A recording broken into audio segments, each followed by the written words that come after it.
A beautiful Thursday morning in September of 2021 would become one of the saddest in the town of Collierville's history. 911, where do you need us? Hello, can you hear me? Shooting. There's a shooter. Kroger. That morning, a lone gunman entered the doors of Kroger on Byhalia Road and unleashed terror, opening fire on customers and employees of the store. Within moments, emergency responders descended on the grocery store, rushing into a dangerously frantic scene. Dispatch, Battalion 31. Battalion 31, go ahead. Have you been advised of something going on at Kroger? Check, we've got an active shooter. One person shot and killed, more than a dozen injured, the shooter killing himself. Next, we return to the scene of that tragic day and pay tribute to the people who were injured and the mother whose life was lost. We'll also honor the first responders who so bravely served the Collierville community, a community devastated but resilient. A community that remains Collierville strong.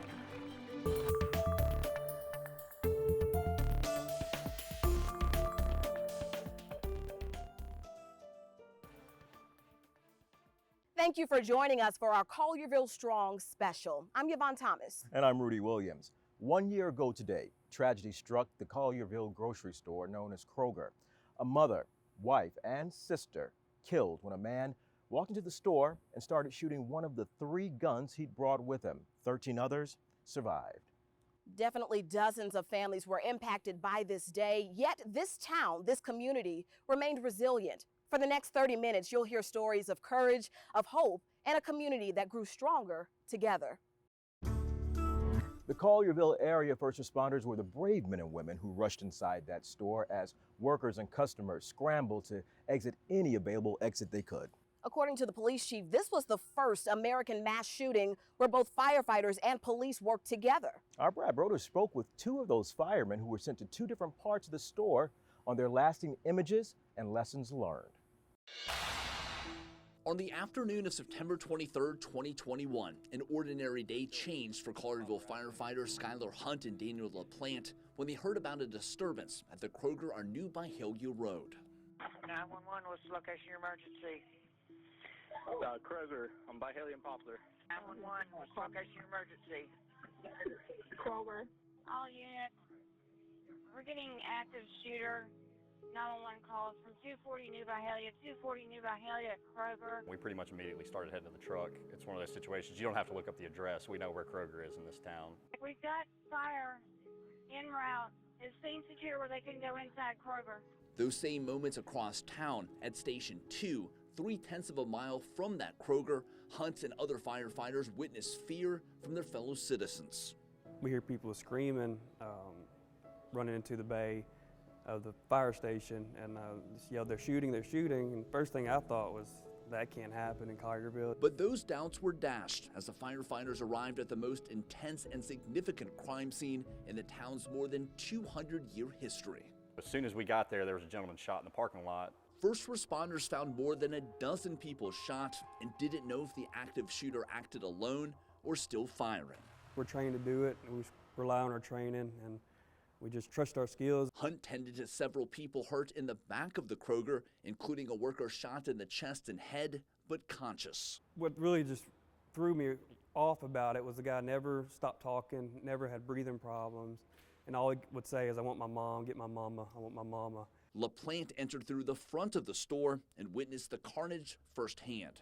Went in, there was immediately a lady shot in the deli. We went over to her, and about the time we got to her, another crew was coming in behind us. So we left her with them, and we started clearing down the front aisle of the store. The firefighters prioritized the more seriously hurt victims first and benefited by the extra ambulances arriving from other Memphis area agencies. We were able to stop bleeding, start IVs on people, get them loaded and get them out quickly. So the care got to those individuals much faster than it would have. When they see you, they know help's there. And I'm not going to say the fear went away, but you could see the fear kind of subside a little bit. Go in, secure the scene. Collierville Fire Chief John Selberg served as Germantown Fire Chief that day. and to this day marvels at the heroism of the first responders who assisted first. These guys went in without knowing that the shooter wasn't coming after them. They still went in because they knew that was the only way they were going to save lives. And because of those first responders' bravery and quick action, Chief Selberg is confident they prevented an awful day from becoming even worse. The level of injuries that some of those people had would have had a lot more deaths if those guys hadn't have done what they did. Now, 1 year later after the Collierville Kroger Mass Shooting, Hunt and LaPlante are humble about their efforts that day, but also reflective. I'm just thankful for the guys and reflects back to everyone that was there that day. It took teamwork and everyone did great. I think it was good to show that it can be done. It can be done, as safely as possible. We had the equipment that we felt protected. The work of Collierville firefighters last September continues to be studied and used as a model of how to quickly respond but also calmly carry out treatment to mass shooting victims. Next month, the department will present its findings and lessons learned to a Tennessee Fire Chiefs Association meeting in East Tennessee. In Collierville, I'm Brad Broders. Collierville Police Chief Dale Lane was just a little more than a year on the job when that call came in about shots fired at that Kroger. Yeah, he recently sat down one-on-one with our Richard Ransom to reflect on the biggest day of his more than 30-year career in law enforcement.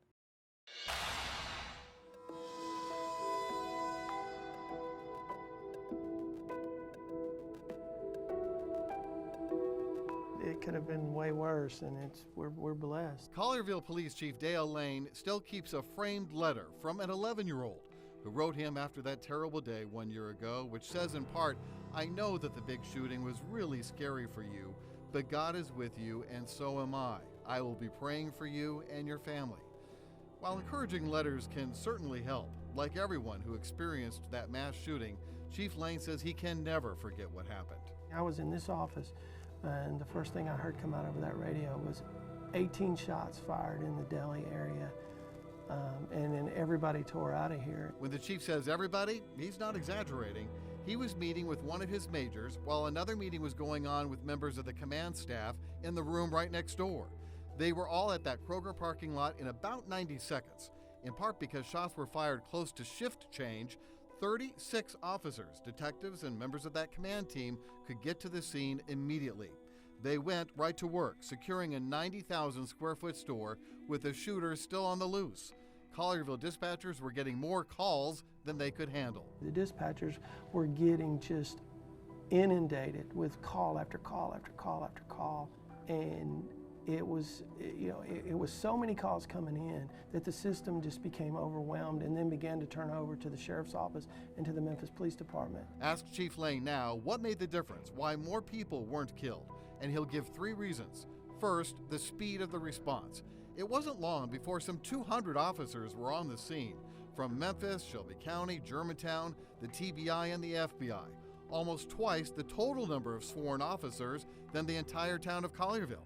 Second, the training, not only of his officers for active shooter situations. It's one thing to train when there's no pressure, there's no risk of being injured, and it's another thing when everything is on the line. But also everyone inside the store, from customers to Kroger employees. There was no question in my mind when I went in that building that morning, we're still searching for the suspect, but I knew that they had been trained, that those employees had been trained to run, hide, fight. And finally, Chief Lane credits those Collierville firefighters who went into that building before it was secure, many wearing ballistic helmets and vests so they could give medical attention to those who needed it. In short, training, training, training.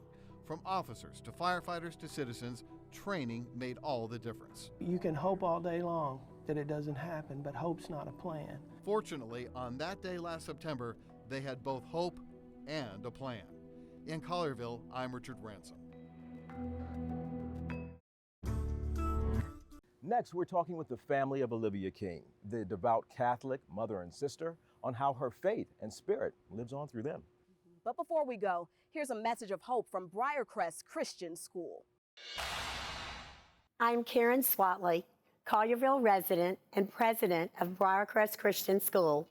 ColliervilleStrong is an inspiring statement in our town, Our strength has been found in the policemen and firefighters who courageously protect us every day, in the paramedics, doctors, and nurses who care for us, in our teachers who tirelessly educate our students, our friends and neighbors who look after us so well, and our churches and pastors who continually point us to the hope we have in Jesus Christ. Collierville, be encouraged by the sacrifice and selfless acts of others. Collierville, we are strong and we are blessed. 1 year later, Olivia King's family is still carrying on her legacy. She was shot and killed as she tried to escape the Kroger on that horrific day. Our Brittany Moncrief spoke with her family, who's still honoring her today. One of the memories I always treasure is she taught me how to pray. And I remember being 5 years old. We were stationed in Hawaii, and I think there was a storm going on. And so I got scared and went into the bedroom, and she prayed with me. A prayer of protection, peace, and faith that the storm will pass. Olivia King was a devout Catholic, mother, wife, and sister. She was a very giving person, even from when she didn't have anything to give. A giver whose life was taken September 23rd, 2021. 3 of them. 911, where do you need us? Yes, at 240 New Bahia Road, Kroger. We have a shooter in the building. Mom went to Mass every day. She went the morning of the shooting. Jason King is the oldest of Olivia's 3 sons. I had talked to Mom the night before on video chat. He lives in Virginia and was out with family that day. And we're on our way home, and that's when my brother, Wesley, the middle brother, he had been notified. Yes, sir. We got an active shooter and several people that's been shot. And he said, hey, Mom's been shot. There's been a shooting. In the military, you learn to compartmentalize things, right? You think about what could go wrong only insofar as how are you going to plan to get around it, right? So when I hear Mom's been shot, I just said, well, I'm sure she's fine, right? Like, focused on the prayer his mom taught him. She set a really good example for us and how to live the faith and be good Catholic men.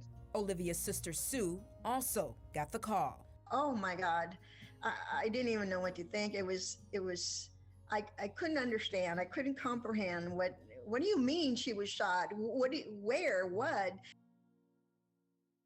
Within those minutes of confusion came the hour of certainty. I got another phone call from Wes telling me that she'd passed away. Never. Obviously, nobody ever can imagine something like that happening to someone in your family. It was still a little bit surreal, you know. You just don't expect that, right? You hear about mass shootings, and some people die, and it's a handful of people out of 350 million Americans. Like, the odds of it being related to you are so low that it's easy to put out of your mind. And then it happened, and it was us. As reality sank in, so did regret. I've been in Romania for 15 months without my family, having not seen my mom, and I was looking forward that fall to bringing her up and moving her into the house. It's tough because I live in a house that will never be filled by the woman I bought it for. One regret that I have is that I was going to go visit her in October. She passed away in September. 1 month, making a lifetime's difference. I don't get daily phone calls from my mom anymore, or even weekly. I think for some people, the more distance you put between yourself and a trauma, it sometimes gets a little easier. For me, it's been the opposite. I'm 42. I've got my own family. I'm fully capable, right? But at the same time, I was still my mother's little boy. Oh my gosh, there's so many things that I miss about her, but I still have all her texts. I still have her last voice messages, and every so often I go and I listen to her voice. Hey, Sue, this is Miss. I'm on my home. I'm at home now. So when you get a chance, call me back and we continue with the pills and see what I need to do. Okay? Thanks, Sue. Bye. Now I don't feel sad. I just feel happy when I hear her voice. A voice strong in faith, echoing through those she touched. We, as a family, we do forgive the shooter. We pray for his soul, and we certainly empathize with his family and his friends who have to live with this terrible deed that their friend and son committed. But a year later, I understand what my nephews were doing and how they reacted to the whole situation. They were extremely strong, and they just prayed a lot. And their faith, their faith is what carried them through all that. And that's what's carrying us now. Standing on faith's shoulders brings peace. And when I got to Collierville after the shooting, I mean, the amount of people that knew my mom and that were positively impacted by her was insane. I would give anything to have my mom back, but God draws all these silver linings out of even terrible tragedies. And one of the silver linings is, yeah, my family got to see what an impact my mom made and to see all the lives that she touched. A faithful spirit continuing to shape the lives of others. During the shooting, there was a man and his son who stayed with Olivia the entire time, praying with her and even notifying her sons of the shooting. Olivia's family does not know those two men's name, but they want to say thank you. In Collierville, I'm Brittany Moncrief. Hey, Collierville. 1 year ago, our town went through a collective experience of trauma and grief. But over the past 12 months, I have seen the beauty of our community shine through in a number of ways. One of the great joys I have in ministry and in life is being able to call Collierville home for me and my family. So I just want to say well done. The way to be ColliervilleStrong and way to commit to love your neighbor as yourself and to serve one another. There are times in the life of every city when that city has the opportunity to prove who you are or to be exposed for what you are not.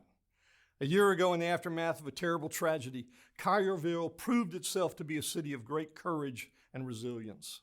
We at Hope Church commend your spirit, applaud your strength, and we are so proud to call you friends. I love what Paul says in 2 Corinthians 13:11, strive for full restoration, and may the God of love and peace be with you. The community in Collierville leaned on each other to help get past this shooting. Yeah, one business made t-shirts to help support each other and spread the message of unity. Visual storyteller Sheila Whaley spoke to the owners of the awards place to see how those t-shirts made an impact. It's not just a shirt, if you know what I mean. I mean, it says a lot to it. I mean, it's who we are. Olivia King and I have been friends for many, many years. Her family, my family, we knew her through our church. I'm Maureen Frazier. I'm the vice mayor for the town of Collierville.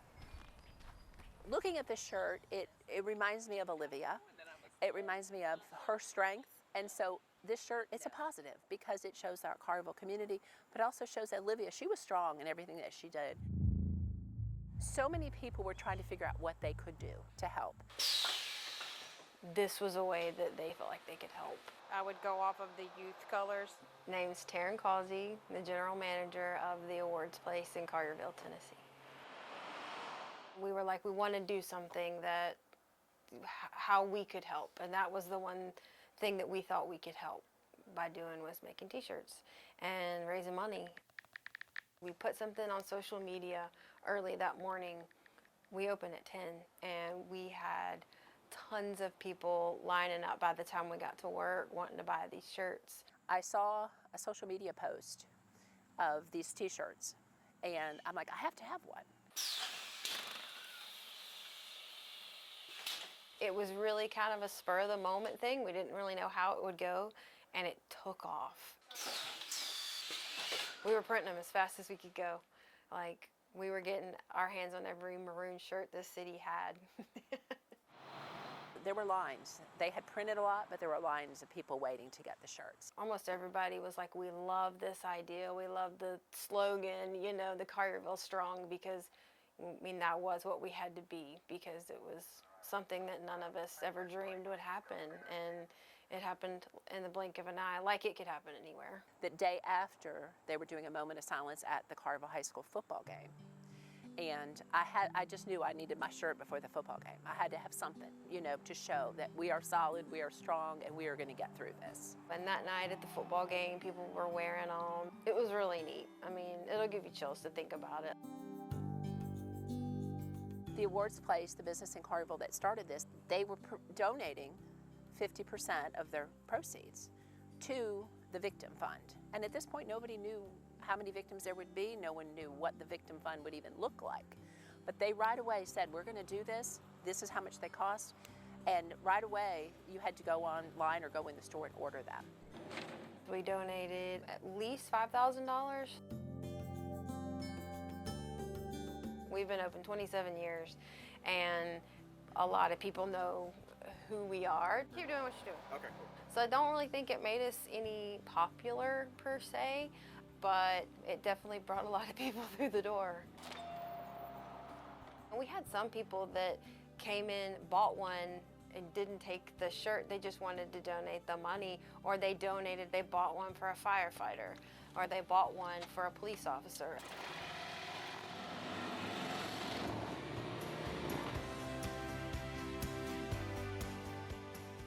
You know, it's not something I wear every day, but I see it hanging in my closet, and I know what it means, and I know what it represents and how important it is to me.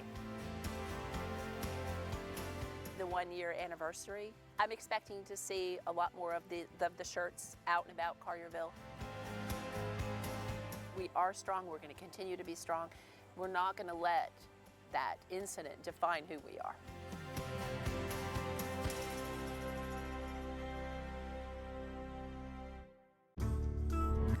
ColliervilleStrong. That message has inspired so many and even created a hashtag ColliervilleStrong shortly after the shooting. Yeah, that's how it started. Our visual storyteller, Patrick Nijwitz, went around town to find out what those words mean to the people here.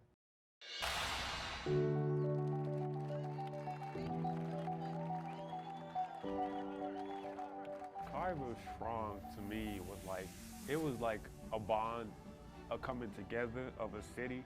I think that it could not have come in a more appropriate time, and there's nothing that says it better than ColliervilleStrong. The genesis of it was a lady who lives in Collierville who has an advertising firm. Liza Bryson is her name. It goes to show you the same thing I said, coming together, a group of people trying to help others. We are a strong community. We are a caring community. We care about each other. And it was described that day at the scene at Kroger that there were neighbors taking care of neighbors. More people, as they heard about it, wanted to become involved in that, and it just built on itself. It makes me feel a bit more at home than I'd feel anywhere else in America, the United States, or in the world. It makes me feel like my neighbors to the left and right of me are going to make sure that we're all okay. I mean, I think our community was strong before this, but I think it's just gives us a way to step up and show people, you know, put our words or hashtags into action. That's the love of the and the blessings of it. You know, when you get a close family, you know, situation here, and that's what I love about this community. They're like they close-knit, people that love one another. It hit home for me. My, excuse me, I'm sorry. My brother is a firefighter, and he was one of the first ones in that day.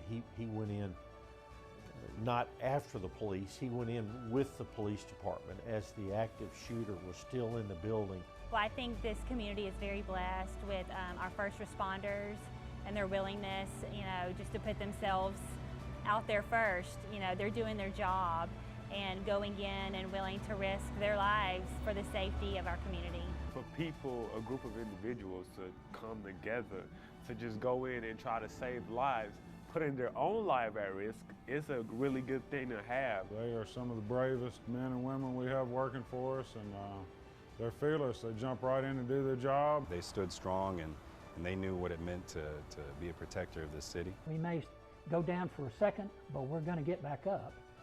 And I think that's the strong part about it, and that we move forward. It was a really tragic moment, like we all know, and it ain't something that always happen around here. So it was a really big moment. And that coming together just shows how much love we got for people around here. It just shows how much we care about people.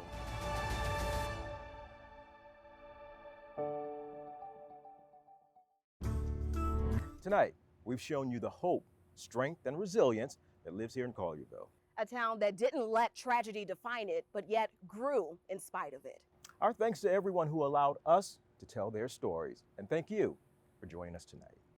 I think our community knows what we're about. Everybody is extra nice. You know, it's good people out here. It's a very close-knit community. You can't go anywhere without running into somebody you know. It's the greatest community in the nation in my eyes. It's why I'm still here and why I'm raising my family here. I want to make sure the kids here understand that no matter what, we're all here for them. Other than that, I would like to just say go Dragons. And Collierville strong, baby. We are Collierville strong.